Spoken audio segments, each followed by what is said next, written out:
My name is Kimberly Hamby, and today I'm going to be talking to you about shark finning. There has been a recent rise in the consumption of what is called shark fin soup in several Asian countries.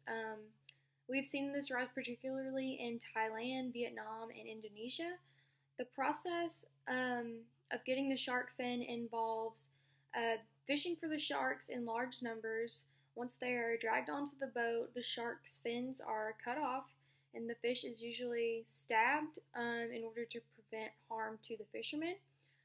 Once they get the fin off of the shark, they will throw the shark back into the water, typically still alive, and the shark is there in the ocean to fend for itself with no way to protect itself or even swim because the fins are gone.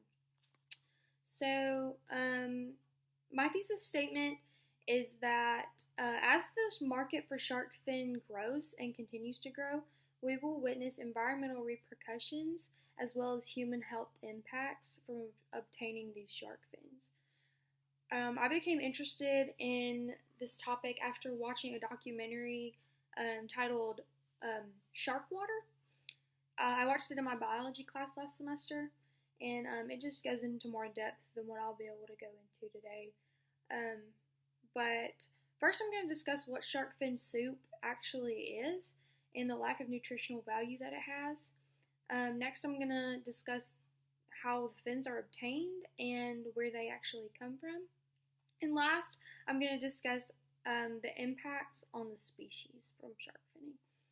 So what shark fin soup is made of and the nutritional value. Shark fin soup is basically a chicken broth with shredded up shark fin meat, I guess you could say, in the soup.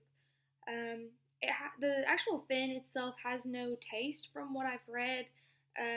It's just basically texture for the soup. And it's seen as a delicacy in many Chinese cultures. That's why it's very expensive. With one bowl can cost upwards to $100.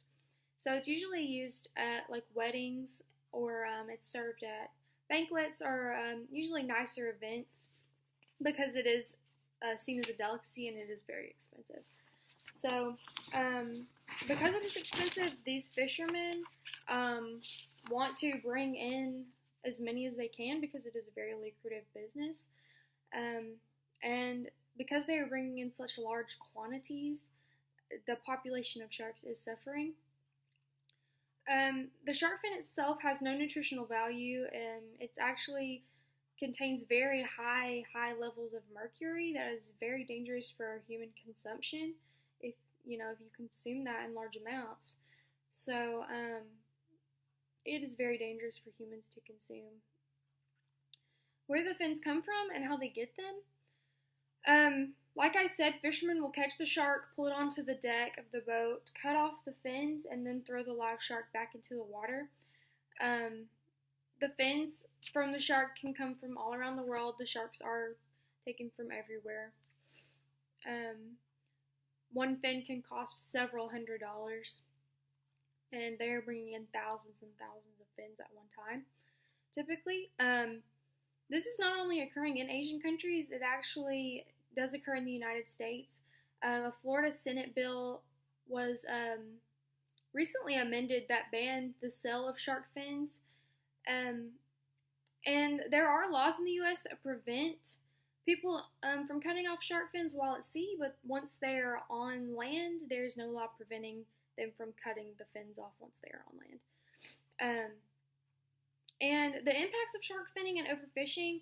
Sharks are extremely vulnerable to overfishing because they are very late onset productive animals, so it can take 15 to 20 years for them once they begin to grow to reproduce. So 73 million sharks make it into the finning market each year, and more than 70% of the most common shark species are considered at risk for extinction.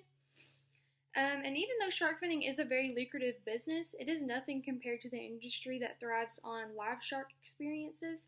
People would rather pay to see live sharks, and tourism profits heavily on So today I discussed what shark fin soup actually is and the lack of nutritional value that it has. Then I discussed how shark fins are obtained and where we get them from. And lastly, I discussed the impacts that shark finning has on the species. So shark fin soup is not only harmful to the shark, it is harmful to the consumers as well. It is putting biodiversity of the ocean in jeopardy. And because sharks have shaped the ocean, the fact that fish are camouflaged, their speed, their behavior, that's all been shaped by the shark, the top predator. So if you remove the shark from that ecosystem, you will begin to see extremely bad issues with biodiversity in the oceans. Thank you, and I appreciate your time. Have a great day.